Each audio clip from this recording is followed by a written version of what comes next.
Hopefully it hasn't ruined the dash pad. I can see it's pressed in against the pad, so we'll see how that looks when the dash comes out.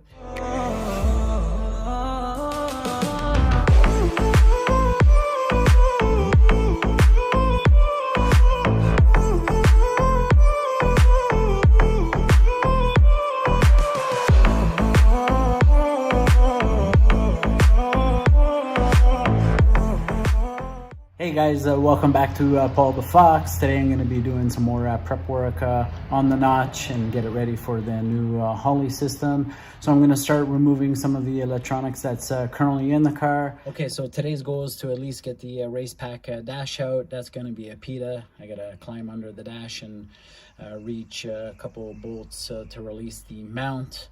Hopefully it hasn't ruined the dash pad. I can see it's pressed in against the pad, so we'll see how that looks when the dash comes out. We'll get the vents back in their regular spot, and yeah, we'll go from there. So before I actually pull the dash, I thought I'd make a video showing that the dash works great. I'll flip through some of the display modes here. You can see that everything's in order. The only blemish with the dash is a very common issue with the LED background being burnt out. I'll show you what I mean in a second. You can see the little blue ribbon. From what I understand and what I read, it's an LED sheet that's in behind the screen.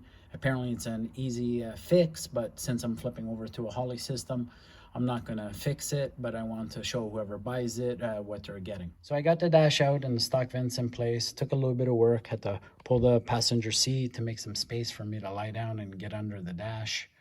The pad itself has a slight impression, but nothing crazy. And in regards to the Racepak, here's the serial number and model, just in case anyone's interested in it. All right, guys, just to wrap things up, mission accomplished for today, but it did take a little bit longer than expected, but that's usually how it goes. Moving forward, I think I'm just going to rip out the entire dash just for accessibility. Otherwise, you guys know what to do. Give the video a like, drop in a comment, subscribe to the channel, and of course, thanks for watching.